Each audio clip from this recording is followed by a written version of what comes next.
నీలో ఉన్న పాట ప్రపంచపరంగా మోగుతూనే ఉంటుంది. అది నన్ను చూసి ఇప్పటికి ఎంత పిల్లవాడు కూడా అన్న ఎర్రజెండ ఎర్రజెండ నీలే అంటుంటాడు. ఊరు మనదరా వాడ మనదరా అంటుంటాడు. మల్లెతిక్కు పందిరువోలే అంటుంటాడు. అలాగే మహానుభావులు రాసిన పాటల వల్ల నా పాపులారిటీ కూడా ఎంతో పెరిగిపోయింది. అందులో ఎర్రజెండ ఎర్రజెండ ఎన్నిలు రాసిన మహానుభావుడు అల్లం వీరన్న గారు. ఆ అల్లం వీరన్న గారు అయితే తెలంగాణ గడ్డ మీద వైట్ తెలంగాణ ఉమ్మడి ఆంధ్రప్రదేశ్, ఇవాళ తెలంగాణ మా ఆంధ్రప్రదేశ్, యావత్ తెలుగు జాతికి కూడా ముగ్గురు అన్నదమ్ములు గొప్ప కాంట్రిబ్యూషన్ చేశారు. అల్లం రాజయ్య గొప్ప కథకుడైన, మామూలు కథకుడు కాడు. రెండు అల్లం వీరన్న ఎర్రజెండ ఎర్రజెండ నీళ్ళు, మామూలు కవి కాదు, మహానుభావుడు. మూడవది అల్లం నారాయణ. ఈ మహానుభావుడికి నాకు పరిచయం ఎప్పుడంటే నా దండోరా సినిమాలో దండోర గదిలింది జంబాయిరే, దండు గదిలింది రా జంబాయిరే, దండోర మోగింది జంబాయిరే, దండు గదిలింది రా జంబాయిరే, ఇల్లు గదిలినాది పల్లె గదిలినాది ఊరు గదిలినాది వాడ గదిలినాది చల్ లొల్లి పుట్టింది రా జంబాయిరే, ఓరుంగర్లు గదిలింది. ఏవి పాట రాశాడు మహానుభావుడు? ఆ మహానుభావుడే అల్లం నారాయణ. సంపద ఈ మూల వనరులు ఈ మూల వాసులకే చెందాలనే మహోన్నత ఆశయం ఏమవుతుందో దానికోసం ఎలా ఫైట్ చేస్తున్నారు. అదే నా సినిమా దండకారణ్యం. అన్న దగ్గర ఉండడమే, అన్న కలవడమే గౌరవంగా 18 ఏళ్ళు 17 ఏళ్ళు ఉన్నప్పుడు ఎట్లాగైతే అనుకుంటామో ఇప్పటికీ గద్దరనంటే అట్లనే అనుకుంటాం. అది జీవితాంతం గౌరవం. బహుశా తెలుగు నేల మీద ఇట్లాంటి గౌరవం పొందే ఒక అరుదైన వ్యక్తి అన్న. అంటే ఒకడే కాలాలకు అతీతంగా తెలుగులో ఆయన తెలుగుదేశంలో పుట్టడం, ఆంధ్రప్రదేశ్లో పుట్టడం, తెలంగాణలో పుట్టడం. ఎందుకంటే ఆయన గురించి చాలా ఒక అంచనాలు, ఆయన యాక్టివ్గా ఒక 50-60 ఏళ్ళ మధ్యలో 60 తర్వాత కొంత యాక్టివ్గా మాట్లాడుకుంటున్నారు. కానీ ఆయన తెలుగు సమాజం అంచనా వేయాల్సింది తెలుగు సాహిత్య సమాజం ముఖ్యంగా ఇంకా చాలా ఉంది. ఇంకా అది చేయాలి, నిజానికి చాలామంది ఆ పని చేయాలి. ఆయన కథ కొనసాగాలి, గద్దర్ కొనసాగాలి. ఎందుకంటే గద్దర్ మినహాయించిన ప్రజాకళలు లేవు, గద్దర్ మినహాయించిన పాటలు లేవు, గద్దర్ మినహాయించిన ప్రత్యామ్నాయం లేదు. ఎందుకంటే ఏదైనా సోల్పడిందంటే గద్దరే. ఆయన మొత్తాన్ని పరిశీలించే చాలా రావాల్సి ఉంటుంది. అట్లాంటి అన్న తెలంగాణ ఉద్యమంలో సినిమా మీడియం లేదు నిజానికైతే. ఎందుకంటే సినిమా మీడియం రాలే, వచ్చినవి చాలా తక్కువ. అందులో నారాయణమూర్తి గారి సినిమా కూడా ఉంది, అంతకుముందు అసలు లేనే లేదు. కానీ ఒకే ఒక్క సినిమా పాట ద్వారా అది ఉద్యమ గీతం, తెలంగాణ ఉద్యమ గీతం అయిపోయింది. చాలా ఆశ్చర్యమేం కాదు అది. ఎందుకంటే గద్దరని అప్పటిదాకా పాడలేదు, కానీ పాడలేదని కాదు, చాలా పాటలు పాడినాడు. తెలంగాణకు మొట్టమొదటి ఆహ్వానం పలికినవాడు కూడా గద్దరన్న. నేను పాట్నాయి వస్తున్నా అని మళ్ళీ వచ్చి గాయపడిన పాట్నాయి వస్తున్నా అన్నవాడు కూడా గద్దరన్న. ఈ ఎట్లా అయిపోయిందంటే బండెనక బండి కట్టి, నిజానికి అది గద్దరన్న పాట కాదు అది. కానీ మాబూబు సినిమాలో అన్న పాడేసరికి అది ఎట్లాగైతే చివరికి దాన్ని ఏమంటాము, మన గణపతి పూజలలో కూడా అది వేసుకునే పరిస్థితి వచ్చిందో, తెలంగాణ ఉద్యమంలో ఎక్కడికి పోయినా కూడా పొడుస్తున్న పొద్దు అనేది ఒక పతాక గీతం. అట్లాంటి అన్న మళ్ళీ ఈ సినిమాలో ఏమన్నా సినిమా చూసినాను, ఏమంటుందండి ప్రివ్యూ, దాంట్లో అన్నని మళ్ళీ పాడుతూ ఆడుతూ చూసినాను. అద్భుతంగా ఉంది ఈ పాట. అది కూడా చాలామందికి తెలుసు, ఈవెన్ ట్యూన్స్లో ఉంటుంది. పొద్దుతిరుగుడు పువ్వు కదా, పొద్దుతిరుగుడు పువ్వు పాట దండకారణ్యం తెలుసు మీకు. ఒక అలనాడు సీతారాముడు దండకారణ్యం నుంచి ఇవాళ ప్రధాని మన్మోహన్ సింగ్ ఆయన గద్దె దిగినాడు. కానీ భారతదేశంలో అతిపెద్ద ప్రమాదకరమైన శత్రువులు మావోయిస్టులు అని చెప్పినాడు. అట్లాంటి ఒక స్ట్రగుల్ జరుగుతున్న దండకారణ్యం మీద అసలు సినిమా తీయడమే ఒక సాహసం. నేను ఆయన అడిగినాను ప్రివ్యూ చూసినాక, ఏంది సంగతి మరి కటింగ్లు అంటే, చాలా కటింగ్లు ఉన్నాయన్న. అంటే ఇట్లాంటి ఒక సినిమా తీయడం అనే భిన్నత, దాని మీద కట్టుబడి ఉండడం ఒక అది, తర్వాత దాంట్లో గద్దరన్న మళ్ళీ ఒకసారి పాడడం, ఇట్లాంటి అనేక విశేషతలతోటి ఈ సినిమా వస్తున్నది. కోటన్న మీద కనుక ఇటు మా లచ్చన్న నేను ఇద్దరం కూడా మా కోటన్నని తలుచుకున్నాం అన్నాడు. కొందరైతే ఏడ్చినారు. ఎందుకంటే కోటేశ్వరరావు జ్ఞాపకం అట్లాంటిది. ఆయన ఒక అత్యున్నతమైన మానవుడు. ఆయన ఒక పరిణితి చెందిన మానవులు ఎట్లా ఉంటారో అట్లాంటి వాడు కోటేశ్వరరావు. ఆయన విప్లవకారుడు. విప్లవకారులు ఎవరైనా కూడా నిజానికి జీవితకాల విప్లవకారుడు ఉన్నవాడు గొప్పవాడే. సినిమా అయిపోయిన తర్వాత అది లైట్లు పడగానే నాకు నారాయణమూర్తి గారు కనపడ్డారు. నారాయణమూర్తి గారు కనపడగానే, అన్న ఆల్ ద బెస్ట్, ఈ సినిమా చాలా బాగుంది, ఇప్పటి నుంచి నువ్వు నారాయణమూర్తి గారు ఇప్పటి నుంచి నువ్వు కోటన్నవా అన్న అని చెప్పాను నేను.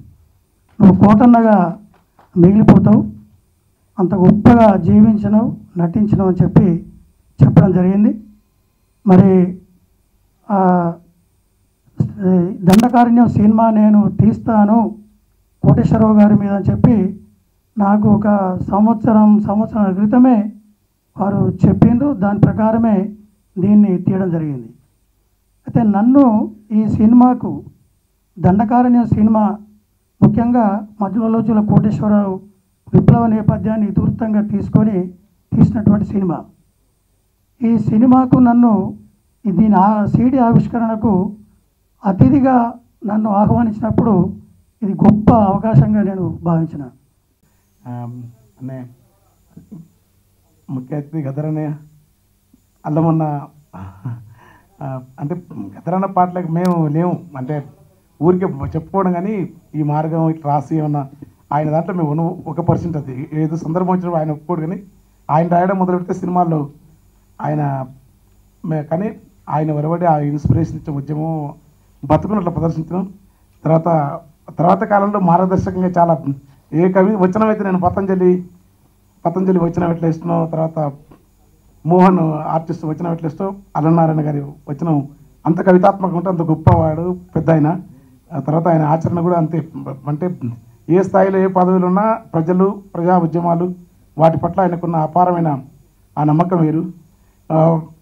పరోక్ష పరిచయమైన చాలాసార్లు సభల్లో తెలుసు నాకు. వారి చరిత్ర అనే నారదస్ లక్ష్మణరావు గారు నారాయణమూర్తి అన్న గురించి ఎందుకంటే నేను బుక్కపాట కదా నాతోని జబ్బకు సంచి చేతుల జెండా రష్యాల జారుతూ రణభైరి మోగించి గెలిచిన బోల్సెవిక్ వీరులారు మాసియాంగు పంత మాసిపు నీపుంత లాంగు మార్చి విజయ కేతనాలు డెమిట్రోబు బాట బలిగేరియా తూర్పు చిత్రాల్లో మెరిసేటి కెంపు హోచిమీను చూపు వియత్నామ గెలుపు అమెరికా అపజయం ఆయనలు చెట్టు మీద కోయిల మొత్తం ఎర్రజెండా పాటలు ఎక్కువ ప్రతి సినిమాలో ఎక్కడో 1-2 సినిమాలు తప్ప మంచి పాటలు నాతోని క్లాసిక్ అమ్మ మీద ఒట్టు మొదలుకొని మాతో రాయించినాడు.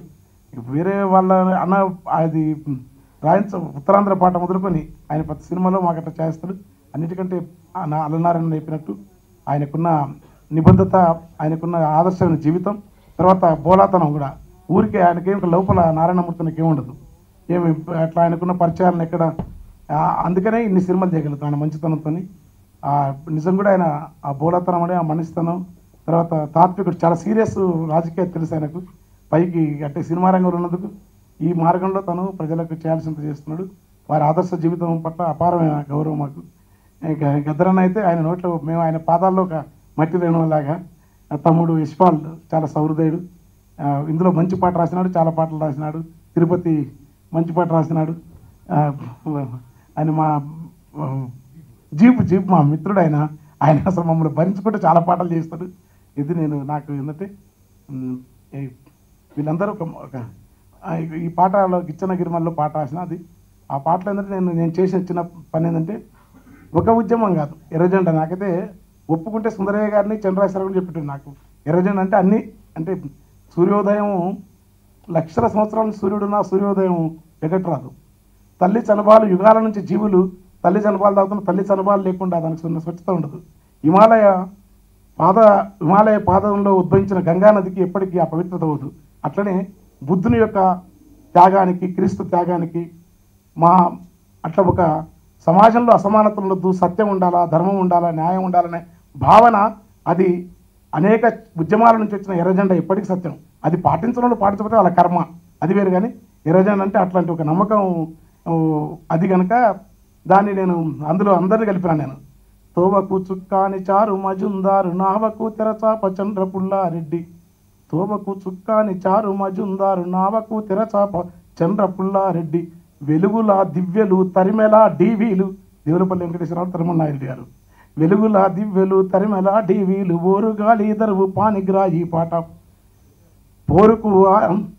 ఇంధనము కేఎస్ ఇరుసు శివసాగరు ఇంధనము కేఎస్ మండోటి ఇంజను మారోజు వీరన్న ఆదిరెడ్డి శ్యాము రంగవల్లి లాంటి వేలాది వీరుల రక్త తర్పణతోన దండు గదులుతున్నదో గేరిల్ల కొండ గదులుతున్నదో గిచ్చన్న గిరిమల్లెలో నక్సలు వారి నావ గదులుతున్నదో గండాలు దాటుకుంటా నావ గమ్యానికి వస్తున్నదో సిలిగిరిలో పుట్టింది సిక్కోలు చేరింది నాగావళి వంశ దారెంట సాగింది. మొత్తం గోదావరి లోయ పార అని చెప్పుకుంటూ వచ్చి లాస్ట్లో పనిచేసినాం.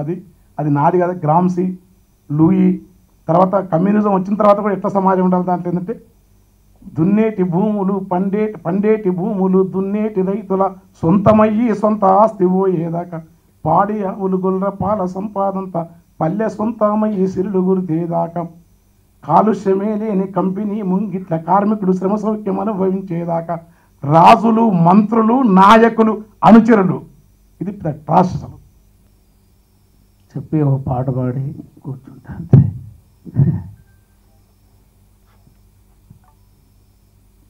మహా దేశభక్తుడు కోటన్నకు జోహార్లు అని నేను అన్నా.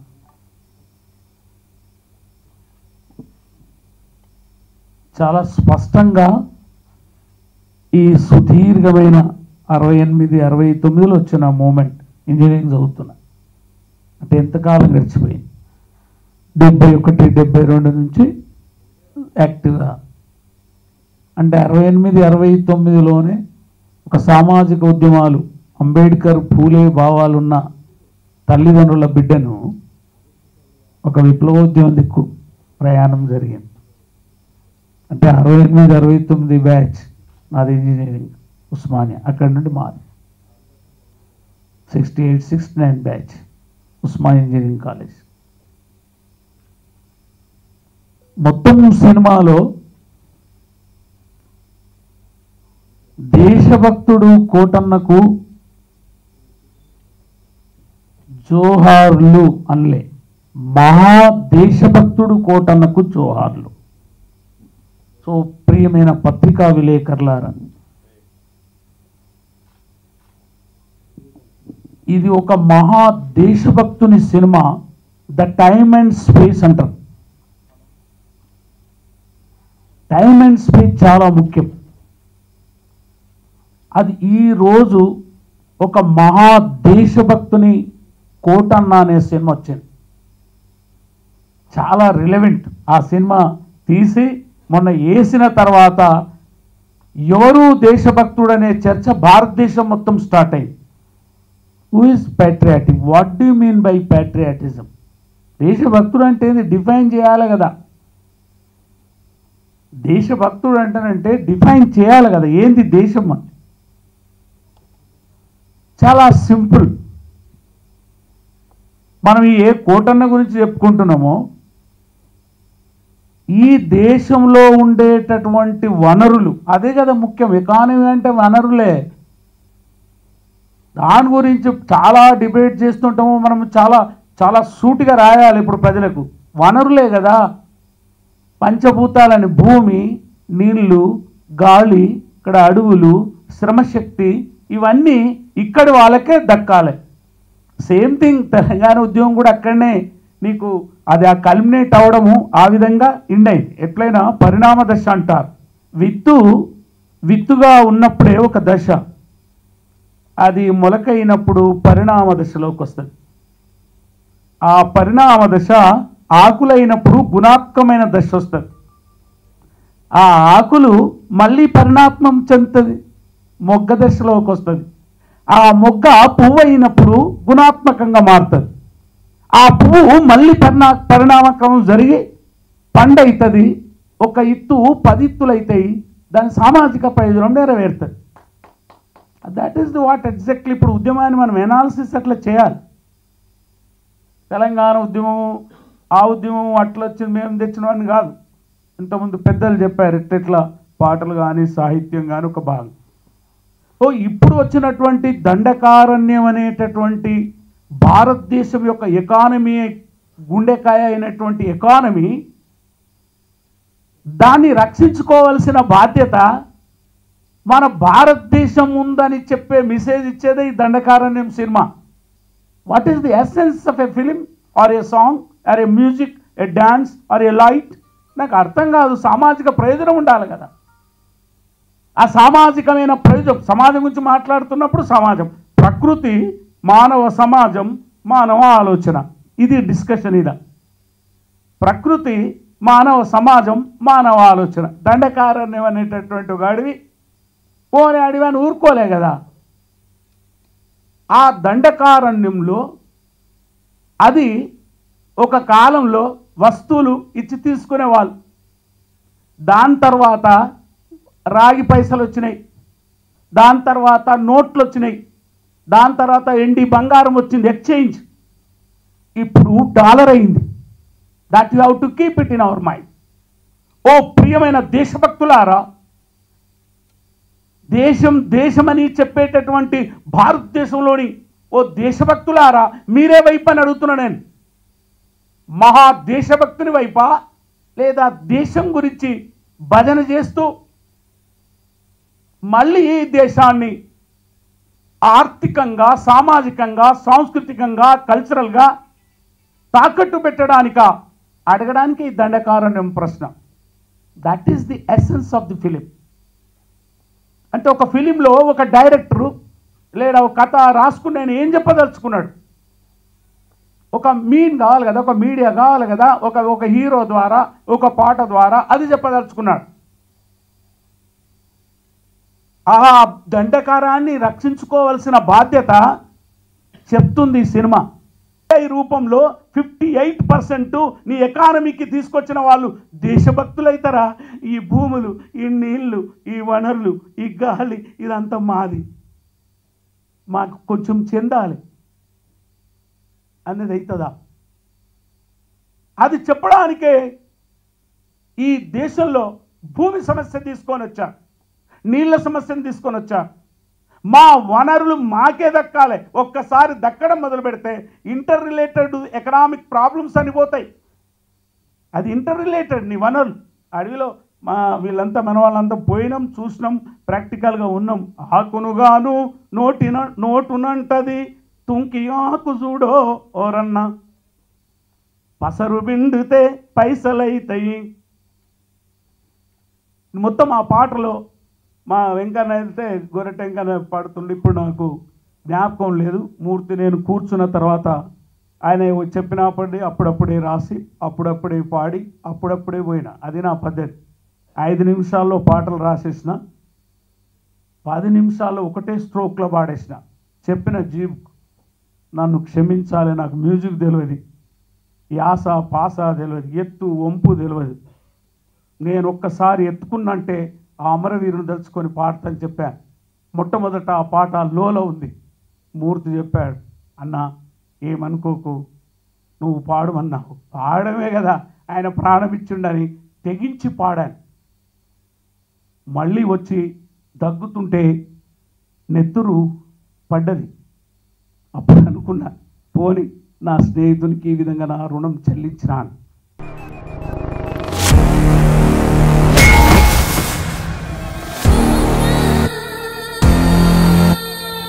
ఎర్రతోలు కదా స్టైల్గా ఉంటాడనుకుంటున్నావేమో. Mass, ఊర్రా mass.